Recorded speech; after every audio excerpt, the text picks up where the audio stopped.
Hey, what's poppin', y'all, man? Welcome back to the channel, man. Hey, we finna get on some politician shit today, man. Hey, check this out, though, man. I know it's a lot of people out there probably like voting for Trump or whatever because y'all try to feel that he's really trying to make America great again. He's really trying to like fuck it up and tear it down. You know what I'm saying? So I feel that y'all should kind of like give the woman a little bit of more consideration, man. On the real, though, y'all try to be like shitty because I guess she's a woman. And she's more smarter than dog. Every campaign, every rally, all he's doing is trying to like bag and blast on Kamala and Tim. You're not telling us about like, nigga, what you gonna really do? You know what I'm saying? You know, we know you talking about the border. Okay, cool. That's important for whatever party get in that shit. Protect the border. You know what I'm saying? Okay, no tax on tips and shit like that. If both parties decide to do that, that's cool. It ain't stealing. You know what I'm saying? And then again, Trump already like a felon and shit. You know what I'm saying? How can a felon run to be president anyway, though? So we finna get on dog helmet, though. So anybody that's voting for dog or whatever, all you doing is voting for the wrong motherfucking reasons. You don't even know what you're really voting for, in other words. You know what I mean? But other than that, without further ado, we're gonna go on and get into this little political debate, and then we'll holler at y'all in a minute, man. Coolest dude on YouTube. Yeah. Hey, what's poppin' America? Hey, check this out, man. You was the coolest dude on YouTube, man. Hey, this particular video we finna come across right now is basically like one of the people that, let me see, who is it? It's Trump Insiders, which is they turn away from the Project 2025. You know what I'm saying? A lot of people not really knowing what the Project 2025 is about. All they know is just a project for 2025. But in reality, it's like a hell of a little situation for Trump, trying to basically to where when he get into presidency again or whatever, or be president, to where he trying to do it like on the level of how Vladimir Putin is doing. Dog's been the president there for years. See, we only get 4. So I just look at it like, even if Trump do run and did it or whatever, you only got just 4 more years. But he's trying to extend that. You know what I'm saying? Then he's trying to make it bad for the ones that don't have that much. You know what I'm saying? Then you're trying to take all the food stamps and Social Security. In the rallies, they make it seem like as if they're going to protect it. With this project, it's different. You know what I'm saying? But it's like he ain't going to activate it until we actually get in the power. Because you got to be in power to activate it. You know what I mean? So therefore, while Biden's still in there, he should be like, you know, like controlling some shit to make it to where Trump can't overturn nothing. Just in case there's some triggerations and some fuckery around up in this. Because who got to cheat to win? You know what I'm saying? To be a leader or something. Why you got to cheat to do it? Trump, all he's doing is basically trying to bag and blast on Kamala and Tim. That's it. You know what I mean? But we're going to get into this video, man, and we're going to let them explain what they talking about. And if y'all vote for dog, that's on y'all. Because I just look at it like this. Anytime my life get bad because of another person's decision, it got to get taken out on somebody else. So all y'all going to do is just fuck up. And people going to start taking from other people and doing other shit. You know what I mean? So just be fair with the people if you want them to vote for you. That's all I say. But let's get into this shit. Stephen Miller is one of the most senior Trump aides who went all 4 years in the White House, serving as senior advisor with a portfolio including immigration, and as a top speechwriter, working with then-President Trump on his January 6th address that preceded the storming of the Capitol. This photo, released by the House January 6th committee, shows the two, Miller and then-President Trump, in that editing process. All that makes Miller an insider, a participant in sweeping and controversial policies, a witness in the congressional Jan 6 probe, and he is currently a surrogate for the 2024 Trump campaign. Joining me now is Stephen Miller, the White House veteran and current Trump campaign surrogate. Thanks for joining me.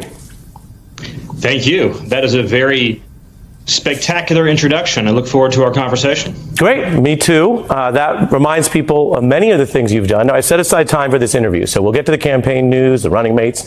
My first question to you, though, is about this clash over the future. Many see Project 2025 as a guide to Trump's second term. Its advisory board includes your organization. Was I with President Trump for all 4 years at the White House in the West Wing, as you mentioned, but I also was with him in 2015, in 2016, and have continued to be in all 4 years since then. So you will not find a guest who has more authority to state categorically that Project 2025 has absolutely nothing to do with the past, present, or future. President Trump and President Trump alone will make his own policies. My organization is not on the board of Project 2025. I've never advised nor consulted it. I just want to say as well, in fairness, the photo there, which shows you working with Heritage, and the book is in the room. And so what do you say to people who see that history and think there was a link, and now it is being walked away from because of the content or the controversy of those plans? Again, you've given me this great platform because I suspect that, and I say this with sincerity, it's not intended to be a trollish comment.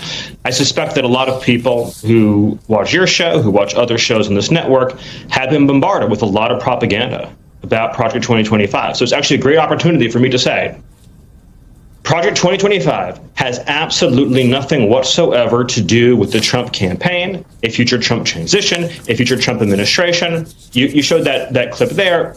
I was asked to record an advice video for young students, which I did, about how to be ethical, upright, hardworking young staffers. I didn't have anything to do with what books or whatever they put in the background of my shot. That was the beginning, the middle, the end.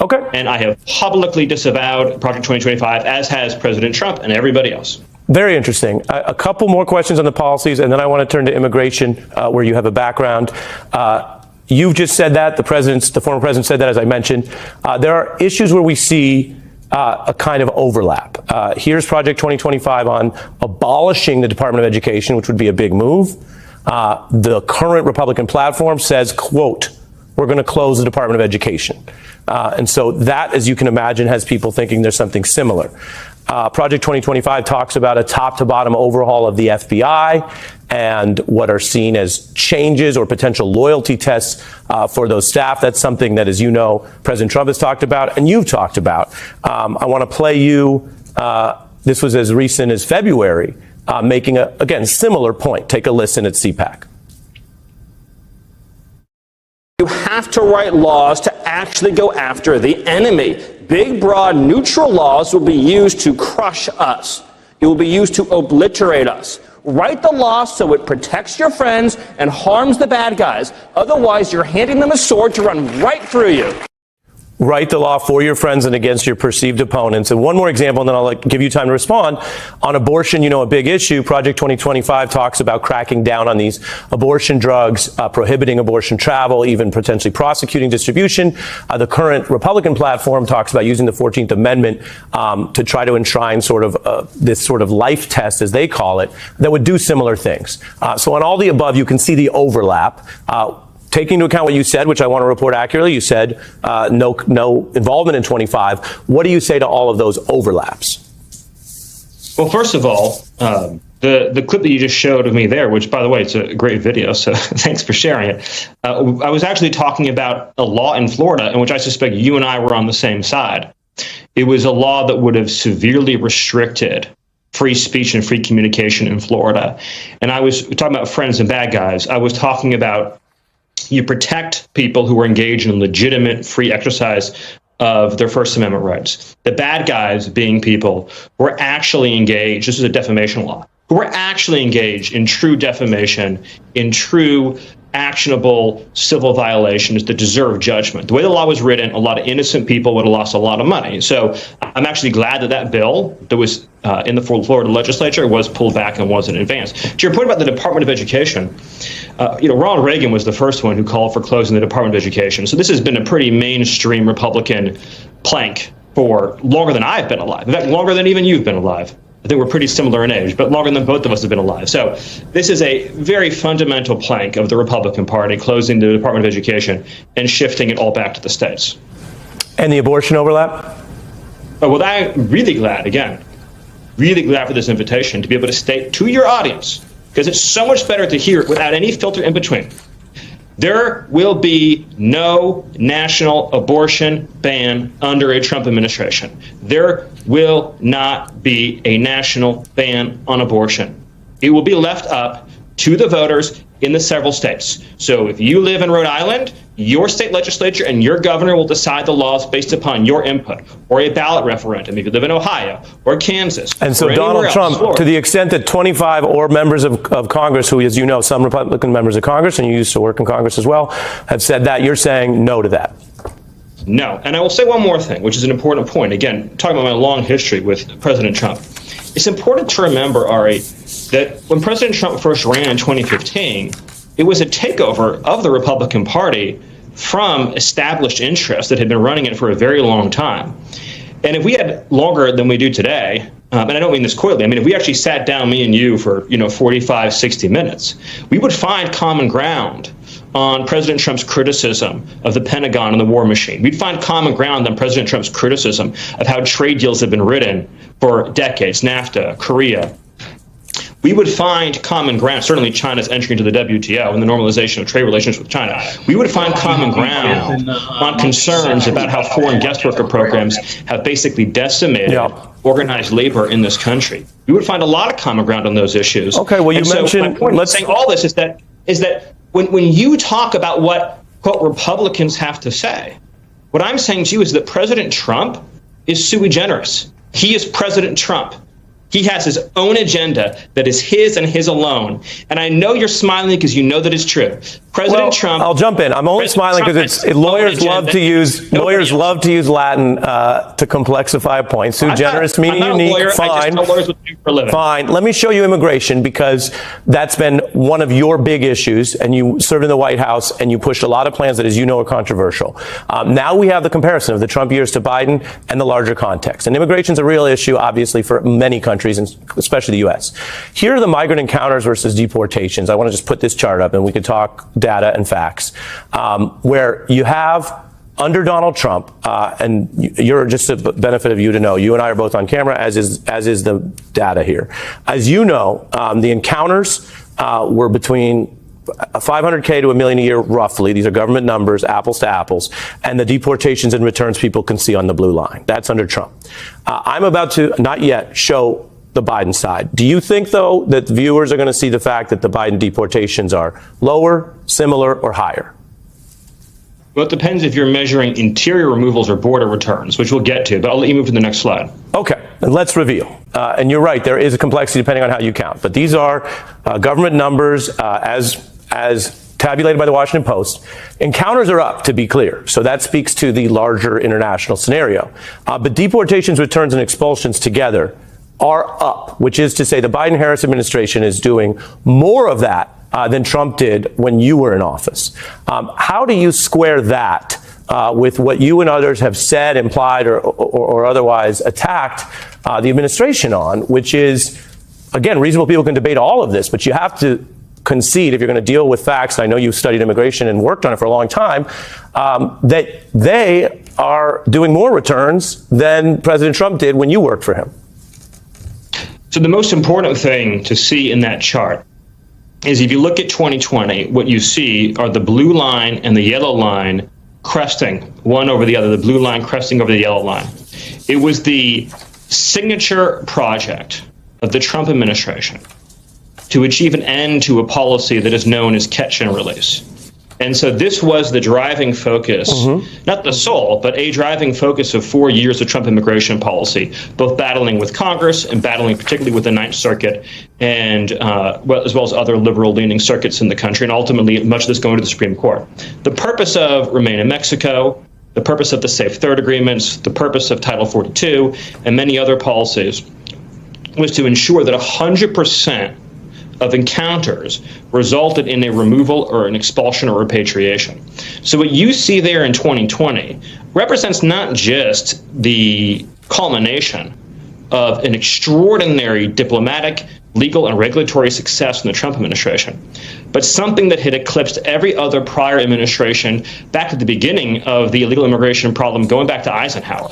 I'll let you continue, but you say prior. I'll let you continue. You said prior. I'll let you finish. But Stephen, I'll let you finish. I'm just going to be clear. You're talking about prior. The question was about the comparison on the screen, which is Trump to Biden, which is the. See, sometimes people got to shut up, let the next person talk, or you'll never get your point across. successor administration. So I'm just curious if you're going to get to that part of the answer. Under the Bush administration, the Obama administration, right, illegal immigrants who are not from Mexico were set free into the country. We came in and we said, it doesn't matter if you're from Mexico, Central America, Africa, Asia, you're going home. Now look at 2021, 2022, and 2023. What do you see? The massive delta between encounters, and those are border returns, they're not interior removals. That massive delta, where are all the people now in between the blue line and the yellow line? They are in your community. They are in your city. What does that mean? It means corporations are exploiting cheap foreign labor. It means city services are cash-strapped. It means that public benefits. Okay, I understand, and I'm giving you time. I understand the point, and I've given you time to make the point. But people have gone on to murder innocent Americans. Stephen, but I've given you time to make the point. You gotta shut up and let them explain it, bro. Let them explain it. Come on, we're trying to hear. I just want to be clear. How do you address the fact, though, that the Biden administration has deportations, returns, and expulsions going up? Okay. So I gave you the technical, precise answer. This is the soundbite version, right? When you have 3 million illegal aliens entering your country and surrendering to Border Patrol annually, even under the most paltry enforcement scheme, there will be more border returns. The numbers you're seeing there are basically just Mexicans who are returned across the border. Every other nationality is being set free in the United States of America. What matters, the only number that matters when you're talking about illegal immigration, is how many get in. And under the Biden administration, millions of illegal aliens that were apprehended were then resettled and freed into our communities. They were set free to work and live in the United States. I've given you time. I'm going to jump back in. I don't want it to be a shout fest. I've given you home. Kamala Harris will give them citizenship. Okay, I've given you time. I would just add, again, for this exchange and for the viewing audience, you're taking the position that that's the only number that matters, that people are learning about your position and you're an advisor to former President Trump. Other people argue a lot of other numbers matter, and Reagan, who you cited, did argue that the path to citizenship matters, that asylum and refugee programs matter, that having legal options for people, whoever they may be, one person may be Elon Musk, someone else it may be somebody's asylum-seeking freedom fighter, but that other numbers matter. I want to show something. Can we go deeper on this together? Well, yes, we can. But again, I've given you time on that. I want to give you the chance to respond to something that I don't know that you've been asked much about, which is the former Secretary of Defense said something about you and what you wanted to do with the military in our country. And you may be back in the White House if former President Trump wins. I want to let you respond. Take a listen to this about troops. President. We're going to pull up Mark Esper on 60 Minutes. If not, I'll read it to you. Do we have it now or no? I'll just read it. Let's take a listen. He's behind me, and this voice just starts talking about caravans are coming, and we need to get troops to the border, and we need 250,000 troops. And I think he's joking. And then I turn around and I look at him, and these deadpan eyes, it's clearly he is not joking. They were working, that we had developed a plan, initial concept of how this might happen, and I was just flabbergasted. That's the Secretary of Defense. You began this interview by saying you and Donald Trump disclaimed Project 2025. What do you say about that, and voters who are wondering if you were returned to office, if you were in the White House, would you be calling for that kind of troop amass to deal with immigration? Yeah, I'm not even sure what the criticism or controversy is there. Hey, I'm gonna tell you like this: at the border, if they keep crossing that shit and they able to keep getting through, you need a gang of troops out there to make sure that the cartel and people can't come into the country. Now I'm gonna show y'all something. I just downloaded this shit. It's called the United States Citizenship Interview Practice Questions. So, you know what I'm saying? Y'all might can see it, might not. Let me see. Okay, hold on. I just downloaded it on my phone. You know what I'm saying? And what it is actually a gang of questions. It's like, this is a test that you take to become a United States citizen if you happen to come over here. But you have to abide by these rules. So y'all again. Already done went through the test. It's just like a driving test. It's just like taking your gun safety test on the phone. You know what I'm saying? That's what they need more of, though, if people do come over here. But not to just drop them off over here in the country or in our state, and then it's like expect us to help you when we already over here suffering ourselves. Real talk. So, we're going to get back into it and let them, see how they going to fix it. Of course, President Trump wanted a very large troop deployment to a border. Obviously, we went with a lower number than that. But President Trump will send as many troops as it takes to seal up the border. But I just want to dig a little bit deeper with you on this issue. Under the Biden-Harris administration, between refugee admissions, visa workers, guest workers, illegal immigrants, parolees, migrant flights, CBP-1 app, and every other program, you are importing many millions. Altogether, if you include every group, it's probably something like 20 million over 4 years.